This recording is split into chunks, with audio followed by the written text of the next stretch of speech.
This is an AQA A-level chemistry topic. It's year 13 and we're looking at electrode potentials, and this is part 1. There's going to be some recap of redox and half equations and full equations, and then we're going to start looking at electrode potentials properly. So you can see here what the objectives are, and I'm going to recommend that you have a go at the activities first and then see how you're doing. So let's jump straight in. We're going to illustrate how half equations are written for reactions at an electrode.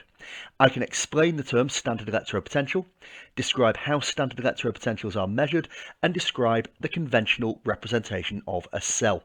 There's actually a lot more that's going to be done on the equations as we go into the next video, but all of the others are covered fairly comprehensively in here. But we're going to start off with a little bit of revision. This is redox and half equations.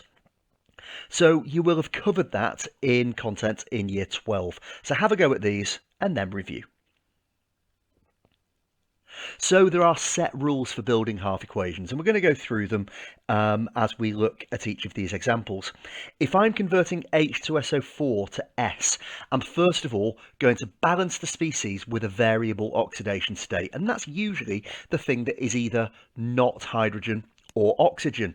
You can actually see here that we've got one S and one S, so that's already done. And then I need to balance the oxygens. I do that by adding water, that's 4H2O on the right. I then balance hydrogens by adding H plus ions. Now I've already got two H's here, so I need 6H plus to balance those. The final thing we do is balance charge. We're going to do that by adding electrons. My total charge on the left is +6 and on the right is 0. So I need to add 6 electrons on the left hand side. And because we're gaining electrons, that means that in this example we're looking at reduction. Next example, I2 going to HI. Well, we need to balance the iodines first of all, so that becomes 2HI. There are no oxygens to balance from rule 2, so we move on to balancing the hydrogens. To get the hydrogens balanced, I need 2 H pluses on the left hand side, and then I'm going to balance charge by adding electrons, so that's 2 electrons on the left hand side. Once again, electrons on the left hand side means they are being gained, and that means that we're looking at reduction. On to the next one.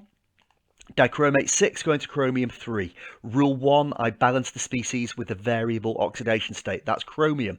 I need 2 of the chromiums. I'm then going to balance my oxygens. I do that by adding 7 waters on the right hand side. I then balance the hydrogens by adding H+. That's 14 H+ on the left hand side. And finally, I'm going to balance the charge. Now, I've got 14 plus and -2 is +12 on the left in total. I've got 2 +3s on the right, which is +6. So we need 6 electrons here. And because we're gaining electrons, this is also reduction. Let's move on and take a look at manganate 7 going to Mn+2. The manganate, or the manganese I should say, is already balanced, so I don't need to do anything with that. So I'm going to balance the oxygens by adding 4 water on the right hand side. I now need to balance my hydrogens. I do that by adding 8 hydrogens on the left hand side, and I need 5 electrons on the left to balance my charge. Once again, we're gaining electrons, so this is reduction. On to the next example, Fe+2 goes to Fe. Well, I don't need to balance the ions. I don't have any oxygens to balance. I don't have any hydrogens to balance, so I'm then going straight to balancing the charge. I do that by adding 2 electrons on the left-hand side, and that, because we're gaining electrons, is once again reduction. Let's take a look at number 6, where we've got zinc going to Zn+2. Well, in this one, once again, the zinc is already balanced. There are no oxygens to balance. There are no hydrogens to balance. So we balance charge by adding electrons. I've got a 0 charge on the left, a +2 charge on the right. So I need 2 electrons this time on the right-hand side to balance those charges. It's actually 0 on both sides. And because the electrons are on the right-hand side, that means we've lost them, which means that this is oxidation. Finally, Cl2 to HOCl. Well, I've got 2 Cls on the left, 1 on the right, so I balance that first, 2 HOCls. I've now got to balance the oxygens. I've got 2 on the right, so I need 2 H2O on the left. I've now got 4 H's on the left and 2 on the right. So I need 2H plus on the right hand side, and then I balance my charge with 2E minus also on the right, meaning those electrons are lost, meaning that it's oxidation. So that's a little bit of practice on building half equations. Now let's focus on combining them. And we're going to start by combining numbers 1 and 6. Well, the first thing to do is look at what we need to do before we balance them. And that's to make sure we've got the same number of electrons in each, because the electrons need to be cancelled out. I've got 6 electrons on the left in number 1, 2 electrons on the right in number 6. So we're going to multiply everything in equation 6 by 3. Now, when we do that, you can see that we get H2SO4 plus 6H plus 3Zn, because we've multiplied it by 3. And then onto the right-hand side, I've got 3Zn plus 2, and I've got my 4H2O and my S. We've got rid of all of the electrons. On to numbers 4 and 7. So in this case, I've got 5 electrons and I've got 2 electrons. So both of these need multiplying. I'm going to multiply everything in number 4 by 2 and everything in number 7 by 5. I do all of that, I put them together, and you see the equation that we have here. I've multiplied to 2MnO4, 16H plus, and then down from equation 7, my Cl2 is multiplied by 5 to 5Cl2, and my water to 10H2O.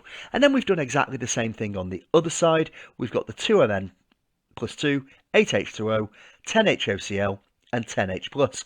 However, we're not done yet because we've now got spectators to deal with. I can take away all of the H pluses on the right, there are 10 of them, and 10 of the ones from the left, leaving me with 6H plus. I've also got 10 H2O on the left and 8 H2O on the right, so I can take away 8 from both sides, leaving me with just 2 H2O on the left hand side.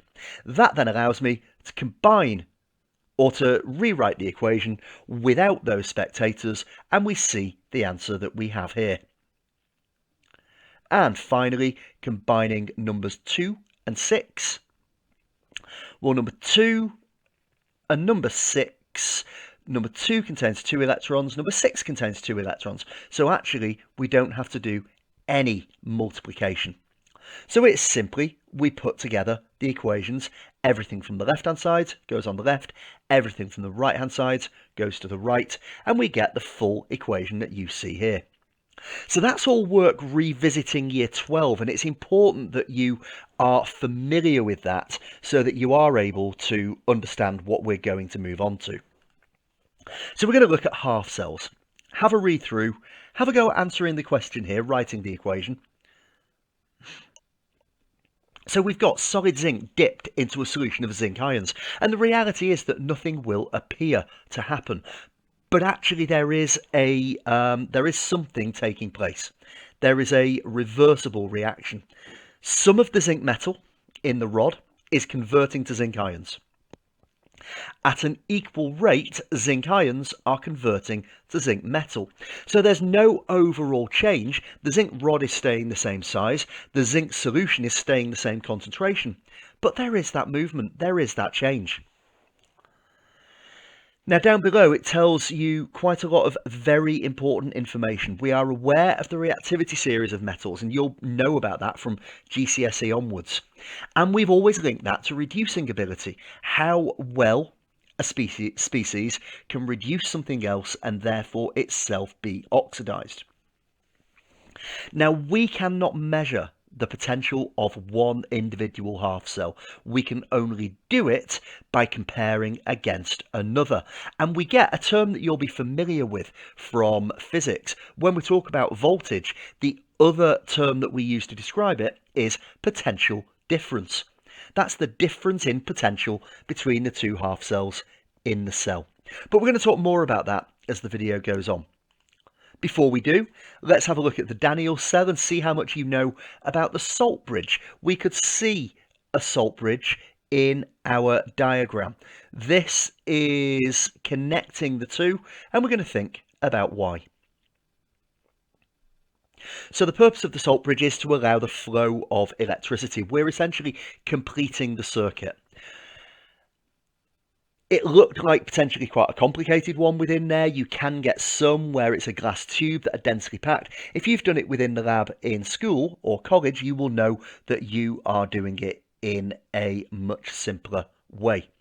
And the way that you actually do it is you take filter paper, you soak it in saturated potassium nitrate, or it could be another salt, but that's often the one you use, but you soak it in that solution. Saturated is important. It means the maximum concentration of that salt, and that means maximum flow of current around your circuit. If you have it very dilute, it will be less effective. But it does raise the question, why would we not just use a wire? Well, a salt bridge actually allows a flow of ions, and the purpose of that is to prevent charge buildup in either of the half cells. So we're using a salt bridge for the flow of ions, whereas a wire would allow the flow of electrons, but it would not actually prevent charge buildup. Let's move on and look at the standard hydrogen electrode. And again, this is something you may already know. You may need to look it up. It may be one of those where you're simply going to take the information in, but you will need to know all of the key details that are coming up over the next minute or two. The first thing to say is that the standard hydrogen electrode, when we use it, the temperature must be 298 K, or standard temperature. Same standard temperature we use in every capacity really. Just going to label a little bit more of this. We have hydrogen gas being pumped in to this half cell, and it has to be at 100 kilopascals pressure. Otherwise, we won't get an accurate reading. We won't get the correct value. We also use platinum wire inside it. We use that as the electrode. We actually have a platinum electrode down at the bottom here as well. And the solution that we use in it is HCl, yielding H plus ions. And the concentration of that must be 1 mole per decimeter cubed. And if we have all of those things in place, then we can say that the E cell value for this half cell is 0.00 volts. Why is it 0.00 volts? It is because we say it is. So the way you might talk about that within an exam is it's 0.00 volts by definition. Because remember, we've already spoken about the fact that all of these are measured relative to one another. The potential difference is the difference in potential between one half cell and another half cell. So we use this as our standard. We use it as our reference. We say this is 0.00. Everything else, the measurement that we get, is relative to this when we combine the two half cells. By definition, is what you would say in the exam. So we're now going to start to look at how we can use something called the electrochemical series. It has similarities with the reactivity series, but goes a lot further. We're going to see this table a lot, and you'll be provided with this information in exams. But when we take two half cells and combine them, we can measure, as I've already said, the potential difference, and we call that the EMF of the cell.